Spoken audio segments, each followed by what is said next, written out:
नमस्कार दोस्तों, स्वागत है आप सभी का आपके अपने ही YouTube चैनल स्टडी डिलाइट पर। घटना चक्र पूर्वावलोकन इतिहास का यह 8वां वीडियो है और दोस्तों हमने घटना चक्र इतिहास के कुल 7 वीडियो को अपलोड कर दिए हैं। अगर आपने अभी तक नहीं देखा है तो चैनल के प्लेलिस्ट में जाकर आप देख सकते हैं। तो इतिहास के अंतर्गत हम आधुनिक भारत के इतिहास से संबंधित प्रश्नों को देख रहे थे। अब तक पिछले वीडियो में हमने 15 प्रश्न तक देखा था। आज हम शुरुआत करेंगे प्रश्न संख्या 16 से। तो आइए शुरुआत करते हैं। 16वां प्रश्न है कि निम्नलिखित में से कौन कलकत्ता का संस्थापक था? ऑप्शन ए है Charles Eyre, B Job Charnock, C है गैरोल्ड अंगियार या डी विलियम नॉरिस। तो दोस्तों सही जवाब होगा option number B Job Charnock. Calcutta का संस्थापक दोस्तों किसे माना जाता है? तो जॉब चार्नॉक को मानते हैं। आइए अब इसकी व्याख्या को हम देखेंगे। दोस्तों कासिम बाजार की फैक्ट्री के प्रमुख जॉब चार्नॉक ने अंग्रेजों के व्यापार केंद्र के लिए हुगली के स्थान पर सूतानूती या सुतनौती के नाम से उस समय जानते थे, जो कि वर्तमान में कलकत्ता का स्थल है, इसको चुना था और इसीलिए जॉब चार्नॉक को ही कलकत्ता का संस्थापक माना जाता है। तो नाम याद रखिएगा, किसको माना जाता है? जॉब चार्नॉक को कलकत्ता का संस्थापक माना जाता है। अगला प्रश्न है कलकत्ता किसने बसाया?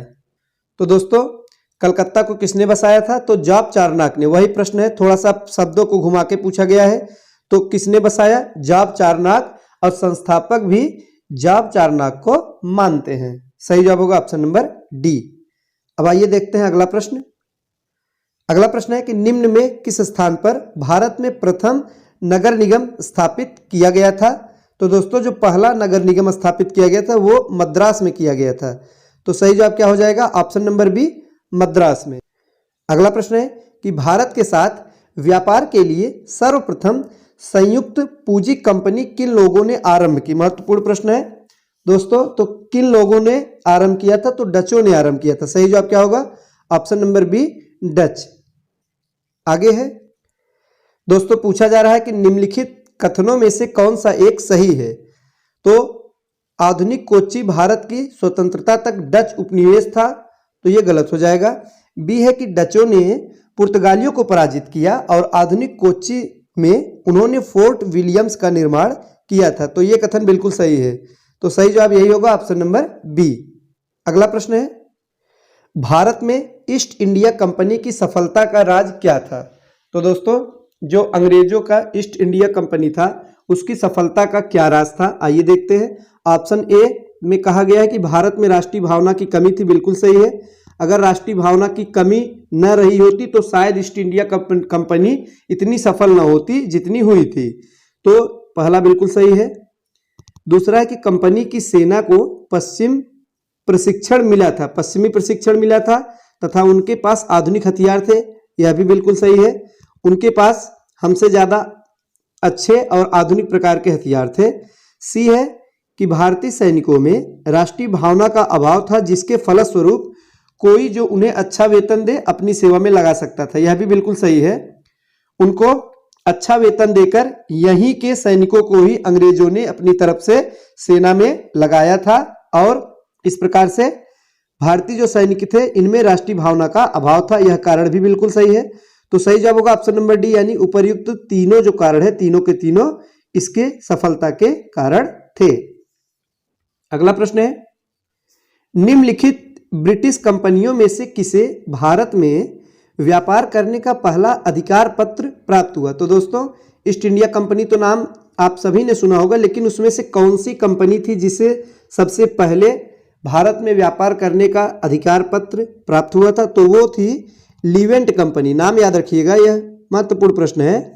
तो जो कंपनी का नाम था वो था दोस्तों लीवेंट कंपनी, जिसे सबसे पहले भारत में व्यापार करने का अधिकार पत्र ब्रिटिश कंपनियों में प्राप्त हुआ था। आगे है लंदन में ब्रिटिश ईस्ट इंडिया कंपनी के गठन के समय भारत का निम्नलिखित में से कौन बादशाह था? तो दोस्तों यह बार बार परीक्षा में पूछा जाता है।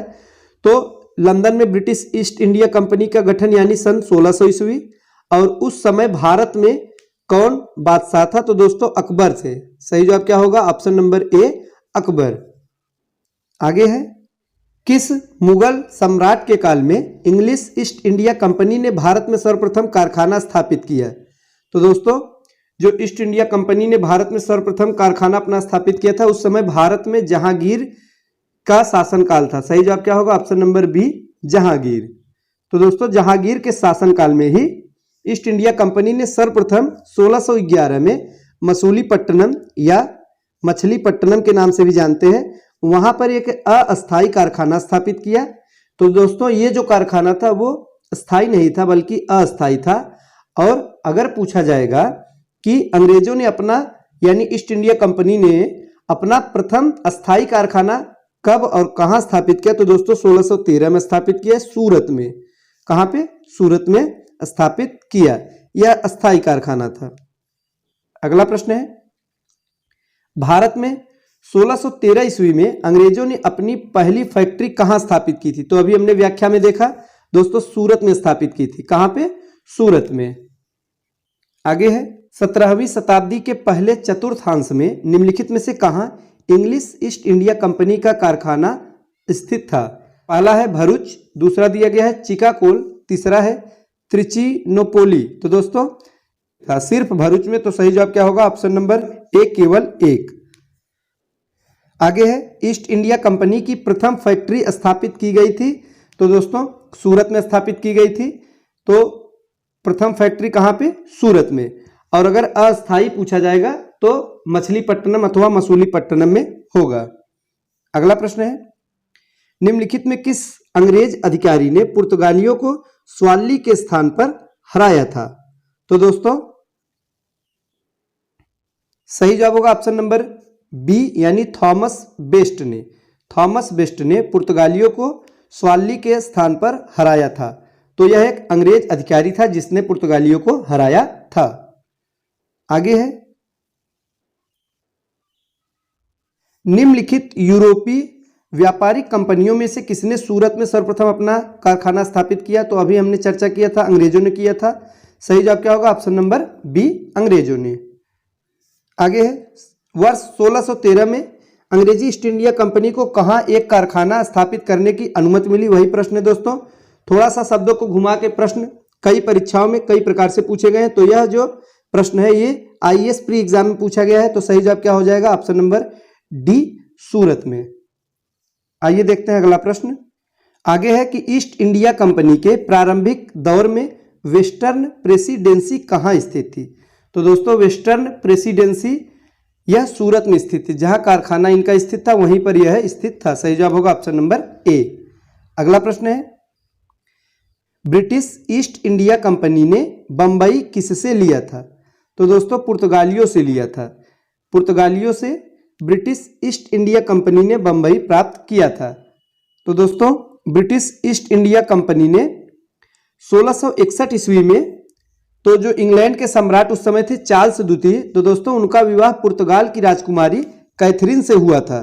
तो यह याद रखिएगा, परीक्षा में पूछा जाता है कि इंग्लैंड के सम्राट चार्ल्स द्वितीय का जो विवाह यानी उनका शादी पुर्तगाल की राजकुमारी थी कैथरीन, उनसे हुआ था। तो उसके बदले में पुर्तगालियों ने बंबई को उपहार स्वरूप प्रदान किया था चार्ल्स को, यानी अंग्रेजों को।